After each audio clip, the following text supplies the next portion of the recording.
Assalamualaikum warahmatullahi wabarakatuh. Perkenalkan, saya Mutia Hilyatul Aulia dengan NIM 2404080031. Di sini saya akan menjelaskan tentang praktikum gravimetri. Tujuan dari praktikum gravimetri yaitu untuk menghitung jumlah air kristal dalam prusi dan untuk menghitung kadar bersih dalam cuplikan. Lalu, apa itu metode gravimetri? Metode gravimetri adalah metode yang digunakan untuk menentukan jumlah zat yang didasarkan pada penimbangan hasil reaksi. Hasil reaksi dapat berupa sisa bahan, suatu gas atau endapan yang terbentuk dari bahan yang dianalisis. Lalu bagaimana terjadi endapan? Endapan terbentuk karena pada larutan sampel yang homogen diberikan reaksi sehingga akan terbentuk endapan. Mengapa endapan harus dikeringkan dan ditimbang? Yaitu yang pertama untuk menghilangkan kelembapan atau air, yang kedua untuk mencegah perubahan massa, yang ketiga untuk memastikan stabilitas kimia dan meningkatkan akurasi. Langkah-langkah utama yang dilakukan yaitu yang pertama, langkah-langkah pelaksanaan praktikum gravimetri yaitu yang pertama melarutkan zat yang dilarutkan dalam air, asam, dan basah, dan lain-lain. Larutan harus jernih dan homogen. Jika sukar larut, coba untuk mendidihkan atau dileburkan dengan NaOH atau Na2CO. Lalu mengendapkan. Larutan yang homogen diberi reaksi sedikit demi sedikit sambil diaduk sampai tidak terbentuk endapan lagi. Endapan yang terbentuk direndam dalam waktu tertentu. Lalu menyaring endapan dengan kertas saring, gelas sinter atau gelas sinter.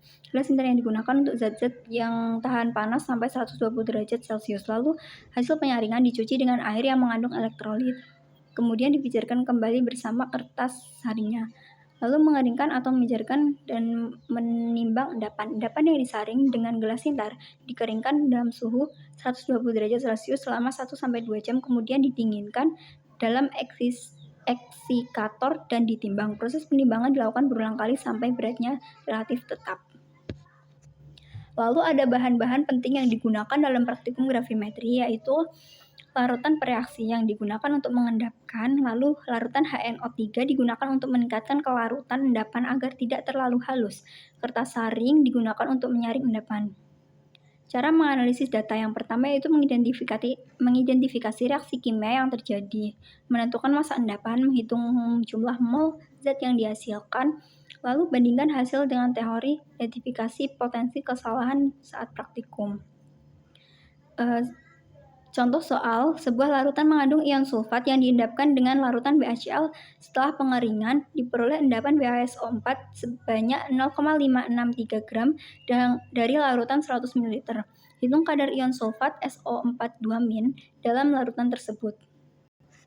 Untuk menghitung kadar ion sulfat dalam larutan, kita dapat menggunakan reaksi kimia BaCl2 aqueous plus SO42- aqueous menjadi BaSO4 solid plus 2Cl- aqueous. Dari reaksi di atas, kita dapat melihat bahwa 1 mol BaSO4 dihasilkan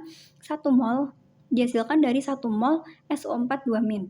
Berat molar BaSO4 adalah 137,33 gram per mol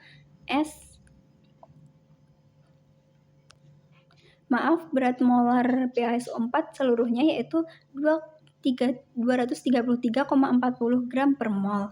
Lalu diberikan bahwa berat endapan BaSO4 yaitu 0,563 gram. Maka dapat dihitung jumlah mol BaSO4 yaitu berat BaSO4 dibagi berat molar BaSO4 yaitu mendapatkan 0,00241 mol.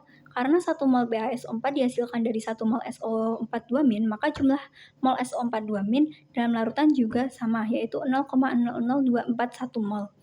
Lalu kadar ion sulfat dalam larutan dapat dihitung menggunakan rumus jumlah mol SO42- dibagi volume larutan dalam bentuk liter, sama dengan 0,00241 mol per 0,1 liter, maka didapatkan 0,0241 m atau 24,1 mm.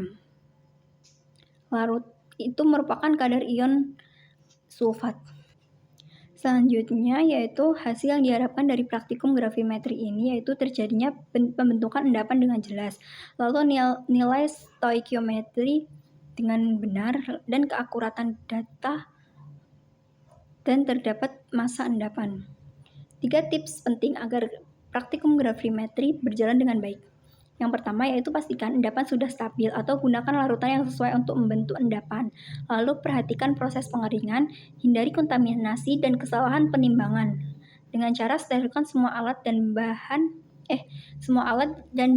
gunakan timbangan analitik dengan benar. Lalu langkah-langkah keselamatan kerja laboratorium, yang pertama selalu gunakan APD dengan benar, lakukan langkah kerja dengan benar, ikuti arahan dari asisten laboratorium atau dosen, dan berhati-hati dengan menggunakan bahan atau alat yang berbahaya. Bagian yang paling sulit dalam praktikum ini yaitu memastikan endapan benar-benar murni dan bebas dari kontaminasi. Proses pencucian endapan terjadi karena kesalahan dalam mencuci dapat menyebabkan hilangnya sebagian endapan atau kontaminasi dari ion-ion lain. Selain itu, proses pengeringan hingga berat konstan memerlukan kesabaran karena melibatkan beberapa kali penimbangan yang harus dilakukan dengan ketelitian tinggi. Lalu kesalahan yang mungkin terjadi yaitu endapan ikut larut sebagian atau bahkan terkontaminasi ion lain. Lalu cara pencegahannya yaitu dengan menggunakan air distilasi atau air bebas ion untuk mencuci endapannya, yaitu yang kedua, pengeringan tak sempurna, yaitu dengan cara pencegahannya mengeringkan endapan dalam oven dengan suhu yang sesuai. Lalu manfaat dari praktikum gravimetri ini yaitu untuk riset dan pengembangan. Praktikum ini melatih ketelitian dengan kemampuan analisis yang penting dalam pekerjaan laboratorium. Lalu kontrol kualitas di industri gravimetri digunakan untuk memastikan kualitas produk dan dengan menghitung kadar suatu senyawa dalam bahan mentah atau produk akhir dalam industri farmasi atau makanan. Dan pengujian air dan lingkungan, metode ini sering digunakan untuk menganalisis kandungan ion dalam air. Terima kasih.